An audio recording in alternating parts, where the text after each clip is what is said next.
Hello and welcome everyone. So this is the continuation video from the last part. हम last की 2 videos में variables, data types, loops and control statement, if and else already पढ़ चुके हैं और वो हमारे फंडामेंटल्स का पार्ट है। अगेन हम फंडामेंटल को ही कंटिन्यू कर रहे हैं और बहुत इंपॉर्टेंट कॉन्सेप्ट आज कवर करने जा रहे हैं जो कि आपको पूरी जावास्क्रिप्ट में एंड सिर्फ जावास्क्रिप्ट में ही नहीं, आगे फ्रेमवर्क्स जिसमें आप काम करेंगे, libraries for example react JS और व्यू जेएस, उस पर बहुत ही बड़े स्केल पे काम आने वाले हैं। हम बाद में बात कर रहा हूँ फंक्शंस की। देखिए, फंक्शंस को जावास्क्रिप्ट का हार्ट कहा जाता है।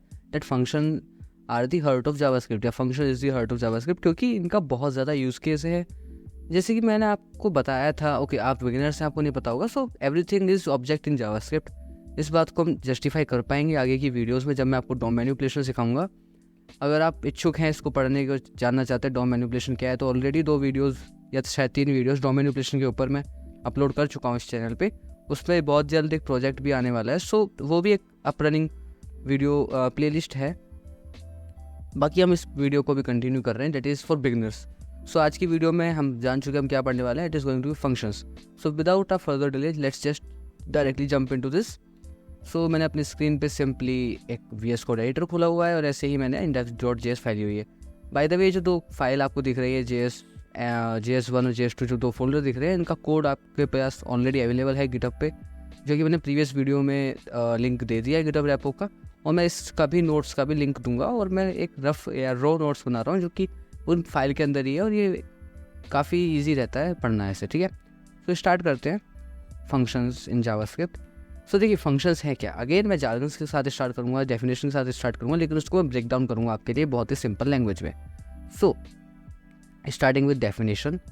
फंक्शन होता क्या है, डेफिनेशन देख लेते हैं। It is a reusable code block of code that performs a specific task.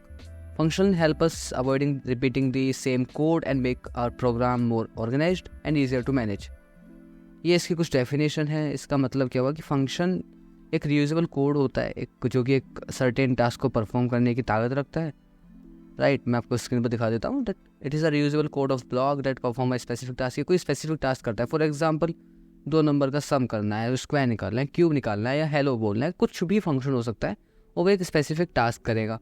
And ये हमें हेल्प करता है कि हम कोई रिपीटेड वर्ड्स को बार बार ना लिखें। फॉर एग्जाम्पल अगर आपको 1 से 10 तक काउंट लिखना है, तो आपने लास्ट टाइम पढ़ा था कि हम उसको लूप से कर सकते हैं। But this is another way also कि हम उसको फंक्शन के साथ भी कुछ ना कुछ कर सकते हैं, और जो कि हम आगे देखेंगे। फॉर एग्जाम्पल आपको किसी को बोलना है hello Piyush, hello Madhurima, hello Akash, जो भी न्यू यूज़र आ रहा है आपको उसको हेलो बोलना है।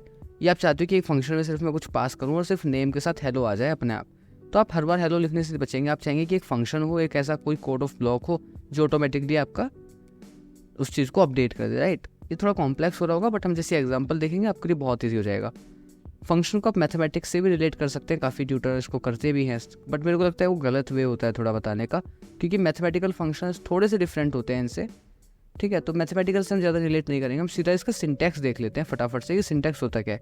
अगेन एज मैं इसका सिंटैक्स लिख रहा हूँ यहाँ पे, ठीक है। तो सिंटैक्स यहाँ पे हम लिख रहे हैं इसका। सो देखिए, सबसे पहले आप जो एक ट्रेडिशनल फंक्शन बनाते हैं, हम अभी एरो फंक्शन की बात नहीं कर रहे हैं। सो बेसिकली जावास्क्रिप्ट में 2 तरीके से फंक्शन होते हैं, एक फंक्शन कीवर्ड्स और एक एरो फंक्शन। एरो फंक्शन जो है वो बहुत न्यूअर है, अभी 7-8 साल पुराना है, ES6 में आया था 2015 में। लेकिन फंक्शन जो है ट्रेडिशनल वे और ये पुराना वे है। इसको दोनों में कोई बुराई नहीं है, दोनों अपनी अपनी जगह पे ठीक है। फॉर ये जनरल नॉलेज, एरो फंक्शंस की ऑलरेडी वीडियो है चैनल पे और आपको उसको देखना होगा। मैं इस वीडियो में एरो फंक्शंस को कवर नहीं करूँगा, बट वो आपके लिए काफ़ी यूजफुल रहेगा अगर आप उसे देख लेंगे, क्योंकि arrow functions are really very powerful and time saving. अभी हम सिर्फ ट्रेडिशनल फंक्शन की बात करते हैं। सो आप इसको डिफाइन कैसे करते हैं। इट इज़ बेसिकली पहले आपका फंक्शन कीवर्ड आता है, फंक्शन कीवर्ड, ठीक है। तो आप सबसे पहले यहाँ पर लिखते हैं फंक्शन। फंक्शन लिखने के बाद यहाँ पर आता है फंक्शन का नेम। मैं यहाँ पे चलो बोल देता हूँ इसको function name, and then there is a parenthesis and curly braces. Simple, इस तरीके से आपको इस तरीके से ये सिंटैक्स होता है फंक्शन का। आप समझ पा रहे हैं मैं क्या कहना चाह रहा हूँ, कि सबसे पहले फंक्शन कीवर्ड का यूज़ करते हैं। ये रिजर्व्ड कीवर्ड है, आप इसको डायरेक्टली यूज़ नहीं कर सकते जावास्क्रिप्ट में। ये फंक्शन नेम है। यहाँ पे आपका पैरेंथेसिस होता है जिसमें कि आप पैरामीटर्स पास करते हैं। पैरामीटर्स क्या होता है, पैरामीटर्स को आप समझ सकते हैं placeholder. Parameters just like placeholder that allows you to pass data into function. Right, इसका एग्जांपल मैं अभी तुरंत आपको बताऊंगा। सो फॉर एग्जांपल यहाँ पर क्या होता है, यहाँ पर होता है फंक्शन बॉडी बोलते हैं हम इसको जनरली। और यहाँ पे क्या होता है कि code to perform a specific task. ठीक है, कोई स्पेसिफिक टास्क हम इसको बोलेंगे परफॉर्म करेगा। फॉर एग्जांपल मैं यहाँ पे चाहता हूँ कि जब मैं इस फंक्शन को कॉल करूँ, कॉलिंग ऑफ फंक्शन क्या होता है अभी तुरंत बता देता हूँ। देखो, आपने यहाँ फंक्शन डिफाइन कर दिया और हमको एक फंक्शन चाहिए जिसमें कि हम चाहते हैं कि किसी दो नंबर का सम हो जाए। तो आपको क्या चाहिए, इसको हम थोड़ा थिंक करते हैं, पहले सोचते हैं कि होता क्या है। देखो, दो नंबर का सम चाहिए तो इसका लग गया होगा, आपके पास दो नंबर होंगे। ठीक है, हम नंबर्स को किस में स्टोर करा सकते हैं अपने डेटा को, वेरिएबल्स में। फॉर एग्जांपल हमारे पास दो वेरिएबल होंगे ए एंड बी। अब हमें चाहिए क्या, हमें चाहिए ए प्लस बी। ठीक है, तो यहाँ पर पैरेंथेसिस ये काम में आता है। पैरामीटर आप क्या करते हैं, फंक्शन में दो वेरिएबल्स को पास करेंगे, आप सिंपली दो पैरामीटर्स को पास करेंगे ए एंड बी। इनका आप नाम कुछ भी रख सकते हो। इस पर हमें चाहिए क्या, अभी फंक्शन इसको एक्सेस कर सकता है और इसके द्वारा इन पैरामीटर्स को यूज़ करके कुछ भी रिजल्ट दे सकता है जो आप चाहते हैं। फॉर एग्जांपल हम यहाँ पे कह सकते हैं return a plus b. Now pay attention, I have used return keyword here. So जितने भी ट्रेडिशनल फंक्शन होते हैं वहाँ पे कंपलसरी होता है कि आप रिटर्न यूज़ करें, राइट। बिना रिटर्न के वो फंक्शन कुछ भी नहीं देगा, वो कुछ भी परफॉर्म नहीं करेगा, ना ही कुछ भी, मतलब वहाँ पे कुछ एग्जीक्यूट होगा ही नहीं। सो यहाँ पे मैंने बोला ए प्लस बी। ए प्लस बी कहाँ से आ रहा है, यहाँ से आ रहा है। ठीक है, ये ए प्लस बी बाहर से नहीं आ सकता, ये पैरामीटर का ही होना चाहिए। बाहर से हम अगर चाहें ग्लोबल स्कोप से ले सकते हैं, लेकिन उसके अलग यूज़ केसेस होते हैं। अभी के लिए हम सिर्फ इतना ही समझ रहे हैं कि कैसे होता है। ठीक है, सो ए प्लस बी हमने यहाँ पे पैरामीटर्स को यूज़ कर लिया। मैं इसको बोल सकता हूँ कि ए इंटू बी भी हो जाए। ठीक है, तो ये तो फंक्शन का पार्ट है कि फंक्शन के साथ हम कुछ भी परफॉर्म करा सकते हैं। अब एक स्पेसिफिक टास्क परफॉर्म कर रहा है क्या, कि जब जब हम इस पैरामीटर्स में दो आर्ग्यूमेंट पास करेंगे तो ये हमें एक कोड एग्जीक्यूट करके देगा। अब देखिए, मैंने दो वर्ड यहाँ पे यूज़ करे हैं, please pay attention. One is parameter and one is, parameter की स्पेलिंग रॉन्ग हो गई है, parameter, and one is argument and argument. ठीक है, देखिए जब फंक्शन में आप यहाँ पर पास करते हैं पैरेंथेसिस में, फंक्शन डिफाइनिंग के वक्त, राइट, जब आप फंक्शन डिफाइन कर रहे हैं तब तो उन्हें पैरामीटर बोलते हैं। लेकिन जैसे ही आप फंक्शन को कॉल करते हैं, कॉलिंग का फंक्शन क्या होता है ये बहुत इंपॉर्टेंट है समझना। आपको कॉल करना होता है फंक्शन को। ठीक है, बिना फंक्शन को कॉल किए अपने आप एग्जीक्यूट नहीं होगा, राइट। तो जब आप कॉल करते हैं, calling a function, calling a function का मतलब क्या है कि मैं चाह रहा हूँ कि अभी कुछ टास्क परफॉर्म कर दे मेरे इशारों पे। ये अपने आप कुछ टास्क परफॉर्म नहीं करेगा, ऐसा नहीं आएगा आपने यहाँ पे रिफ्रेश करा और यहाँ पे कुछ आ जाएगा, यहाँ पे कुछ नहीं आएगा और वैसे भी नहीं आएगा क्योंकि इसको पहले पैरामीटर्स चाहिए। अब देखिए, जैसे मैं यहाँ पे कॉल कर रहा हूँ अपने फंक्शन को, सो कॉल कैसे करते हैं, you call the function by using their name, the name of function. तो हमारे यहाँ पर नेम क्या है फंक्शन का, it is function name, and उसके बाद आप पैरेंथेसिस यूज़ करते हैं। अब यहाँ पे फंक्शन कॉल हो गया। अब देखिए, अगर मैं इसको सेव करके रन करूँगा ना तो ये मुझे एक एरर देगा। क्या एरर देगा अभी देख लेते हैं तुरंत। जैसे मैंने इसको करा, ये मुझे कुछ भी एरर भी नहीं दे रहा है, बट ये कुछ ला नहीं रहा है। क्यों नहीं ला रहा है, क्योंकि मैं यहाँ पे इसको कंसोल लॉग कर देता हूँ, एरर ऐसे शो नहीं होगा। Console dot log and this. अब देखते हैं, not a number. Why it is saying कि नंबर नहीं है, क्योंकि ये यहाँ पर कुछ नंबर एक्सपेक्ट कर रहा है, शायद कुछ स्ट्रिंग एक्सपेक्ट कर रहा है। बट अकॉर्डिंग जो हमने पैरामीटर यहाँ पे पास किए हैं, दिस इज पैरामीटर। ओके, यहाँ पे तो पैरामीटर जाते हैं पैरेंथेसिस के अंदर, यहाँ से आपको समझ में आ जाएगा। और आर्ग्यूमेंट्स बोलते हैं जहाँ पे हम फंक्शन कॉल करते हैं। तो यहाँ पे आता है आपका आर्ग्यूमेंट। आर्ग्यूमेंट क्या है कि जो पैरामीटर मांग रहा है उसको दे दो चुपचाप। तो हमें उसको दो वेरिएबल देने हैं और वो इंटीजर होने चाहिए। हमें कैसे पता वो इंटीजर होने चाहिए, क्योंकि यहाँ पर हमने उसको स्ट्रिंगिफाई नहीं किया है। ठीक है, तो हम बोलेंगे 1 और 3। अब देखते हैं क्या हमें नंबर देगा, बिल्कुल देगा। या हमें 3 + 1 करके दे देगा। लेकिन यहाँ पे हमने यहाँ पे मल्टीप्लाई कर रखा है तो मल्टीप्लाई कर देगा, बट इसको प्लस करके देख लेते हैं। देखो मैंने यहाँ पे सिर्फ एक चीज़ करा, प्लस। अब ये 4 आ गया। ठीक है, अब ऐसे ही मैं फंक्शन को कितनी बार भी कॉल कर सकता हूँ। मान लीजिए मैं ऐसे कर रहा हूँ, console dot log function name. अब अगेन मुझे दो आर्गूमेंट देने पड़ेंगे क्योंकि ये फंक्शन एक्सपेक्ट कर रहा है दो parameters, because this add function takes 2 numbers a and b as parameters, and when we call function we pass a and b as arguments. ये सिर्फ एक जार्गन है, आर्ग्यूमेंट बोल रहे हैं हम इसको। अगर मैं यहाँ पे 2 और 4 कर दूंगा तो यहाँ पे 6 आ जाएगा मेरे पास सम। तो मैं इस फंक्शन को कितनी भी बार कॉल कर सकता हूँ, मैं हर बार एक अलग सम ला सकता हूँ। तो आप समझ रहे हैं, जब आप कैलकुलेटर यूज़ करते हैं तो वहाँ पर हम जब बटन पे क्लिक करते हैं प्लस, तो बेसिकली फंक्शन डिफाइंड है हमेशा से, और जो कि एक इन्फिनाइट नंबर ले रहा है, या फिर हो सकता है आप उसमें लिमिट डिफाइन कर दें, सिर्फ 3 ही नंबर लेने हैं, 4 नंबर लेने हैं, और वो हमेशा कॉल हो रहा है, एग्जीक्यूट कर रहा है। सो इसको मैं थोड़ा समराइज करता हूँ आपके लिए। फंक्शन सबसे पहले आपको डिफाइन करना पड़ता है। आप डिफाइन कैसे करते हैं, फंक्शन को, फंक्शन कीवर्ड यूज़ करते हैं सबसे पहले, उसके बाद एक उसको नेम देते हैं, एंड देन उसके बाद आप पैरेंथेसिस यूज़ करते हैं। कर्ली ब्रेसेस के अंदर आपका कोड आता है जो कि एग्जीक्यूट होना है या फिर रिटर्न होना है, और वहाँ पे रिटर्न स्टेटमेंट यूज़ करना काफ़ी ज़रूरी है। अगर आप रिटर्न स्टेटमेंट बता देंगे तो यहाँ पर मुझे कुछ नहीं मिलने वाला, अनडिफाइंड आएगा, क्योंकि मैंने वहाँ पे रिटर्न किया ही नहीं है। ठीक है, उसके बाद हम जब फंक्शन को कॉल करते हैं तो हम फंक्शन को कॉल कैसे करते हैं, हम function name plus parenthesis use करते हैं, उसके द्वारा हम फंक्शन को कॉल करते हैं। अगर फंक्शन कोई पैरामीटर एक्सपेक्ट कर रहा है, जितने पैरामीटर एक्सपेक्ट कर रहा है हम उतने देते हैं, हम उससे ज़्यादा देंगे, फॉर एग्जांपल मैं यहाँ पे रिकॉर्ड दे दूँ, वो फंक्शन को बिगाड़ेगा नहीं, लेकिन उसका कुछ काम भी नहीं रहेगा वहाँ पे। तो जितने पैरामीटर चाहिए उतने दो। अगर मैं उसको कम दे दूँ, फॉर एग्जांपल मान लो मैं यहाँ पे 1 ही दे रहा हूँ सिर्फ, तो कह देगा नोट अ नंबर, क्योंकि उसको मिनिमम 2 तो चाहिए। जितने हमने पैरामीटर यहाँ डिफाइन करे उतना प्लेस होल्डर, ये प्लेस होल्डर है राइट, तो उतना तो हमें चाहिए ही चाहिए। लेकिन अगर हमने एक्स्ट्रा भी दे दिया तो वो उसको इग्नोर करता है, वो फर्स्ट 2 डिजिट को उठा लेगा, वो फर्स्ट उसको दे देगा। इसके और एग्जांपल देख लेते हैं हम फटाफट से, लेकिन मैं यहाँ पे आपको शॉर्ट नोट दे देता हूँ फटाफट थोड़ी थोड़ी चीज़ों के लिए। जैसे कि मैं यहाँ पे दे सकता हूँ आपको कि पैरामीटर्स लाइक फंक्शन पैरामीटर के लिए मैं आपको डेफिनेशन दे देता हूँ कि function parameters are like place holders that allow you to do this right. ये मैं आपको ऑलरेडी एक्सप्लेन कर चुका हूँ, मैं दोबारा से एक्सप्लेन नहीं करना चाहूँगा ऐसे, ठीक है, it's just waste of time, है ना। ये मैंने नोट्स बना रखे हैं आपके लिए ऑलरेडी, इसलिए मैं आपको यहाँ पे कट कॉपी पेस्ट कर रहा हूँ सिर्फ, ठीक है। अगेन यहाँ पे एक इमोजी यूज़ कर ले रहे हैं एंड यहाँ पे हम इमोजी यूज़ कर ले रहे हैं अलर्ट का राइट। इससे थोड़ा इंटरेक्टिविटी बनी रहती है और ये थोड़ा रॉ नोट्स रहते हैं right, rather than typing on document और सम नोशन में आपको, तो इससे बढ़िया ये रहता है यार, तुरंत नीचे एग्जाम्पल रहते हैं और ये आपका आर्ग्यूमेंट है।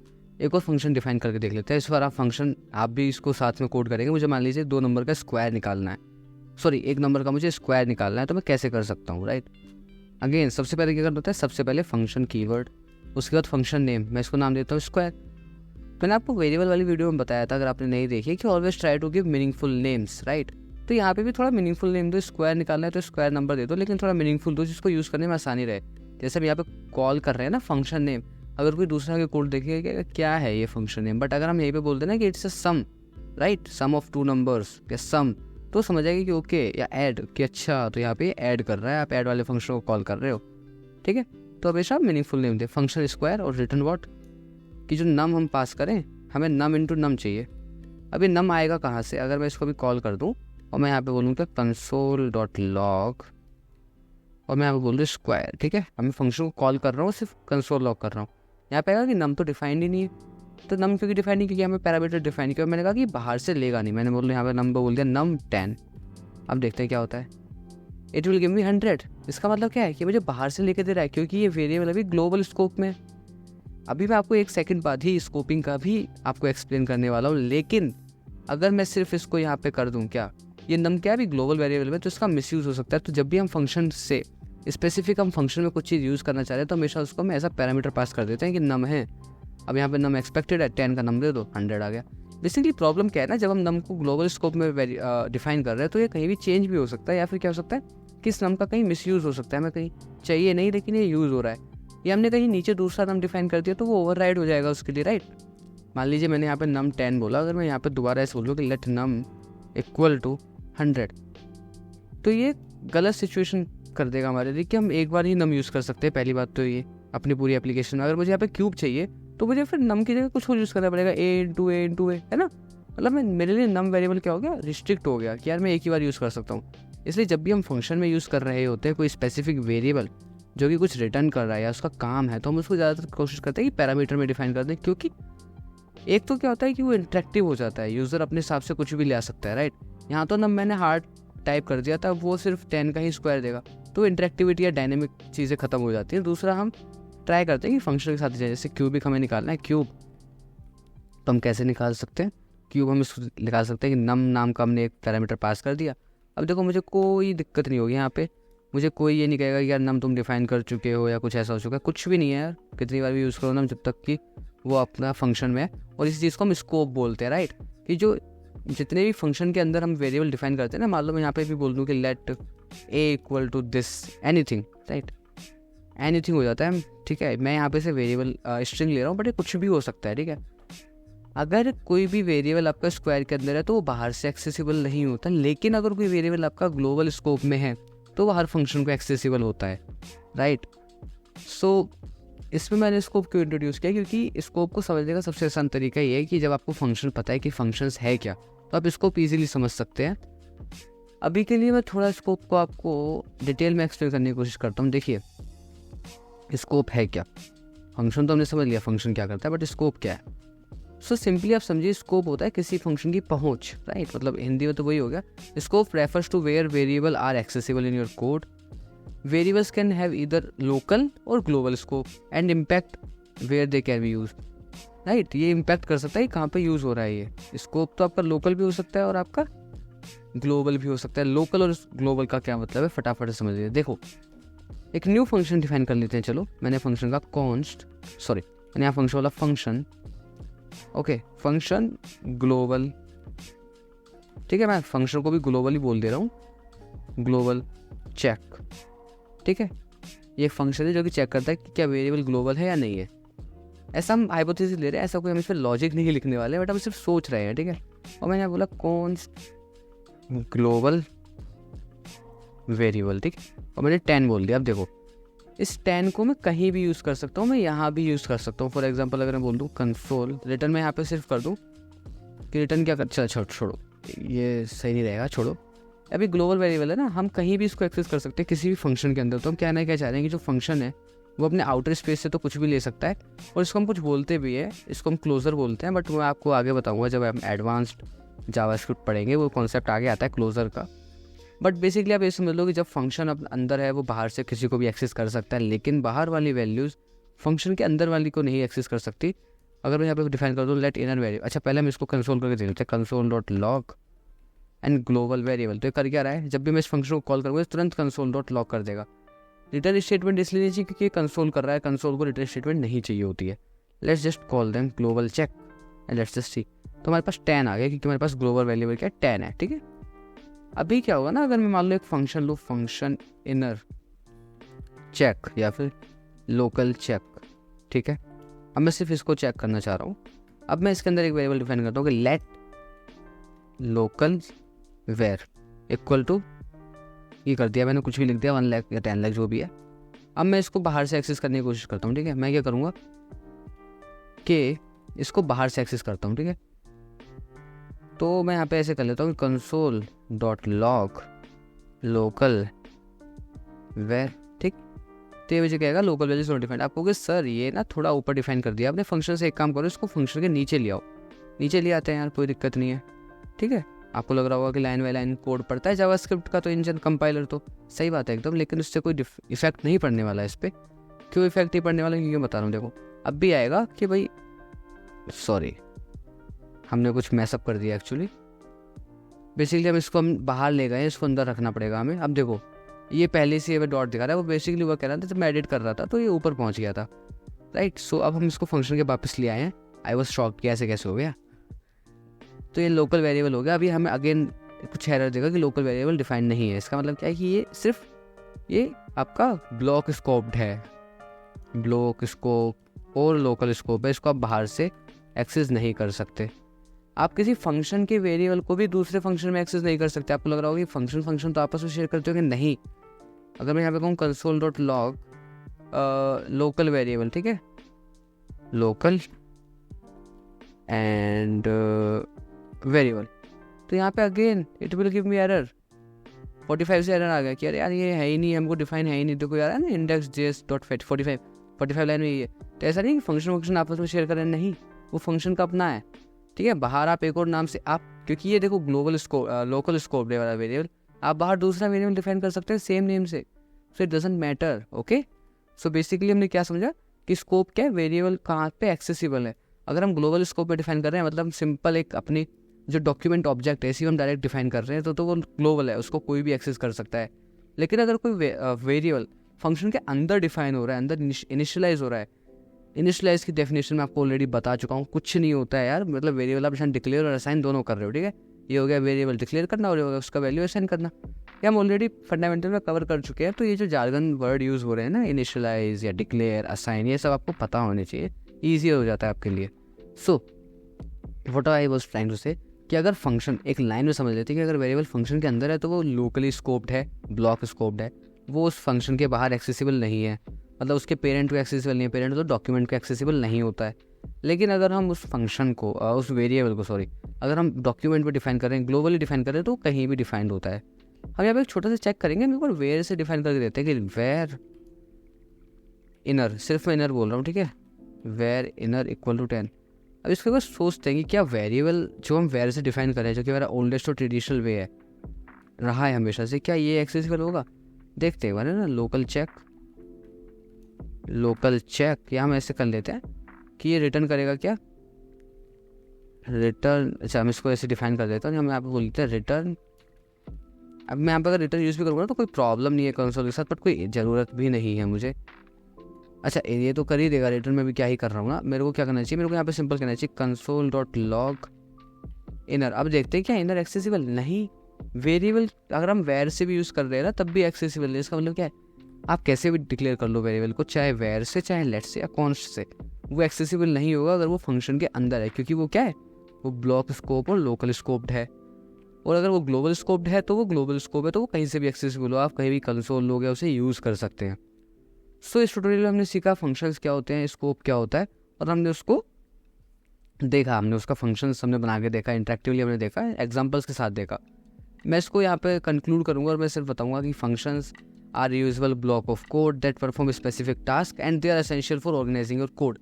रादर देन आप बार बार सम का फंक्शन लिखोगे या सम का लॉजिक लिखोगे, सिंपली फंक्शन डिफाइन करोगे, कुछ भी अदर है।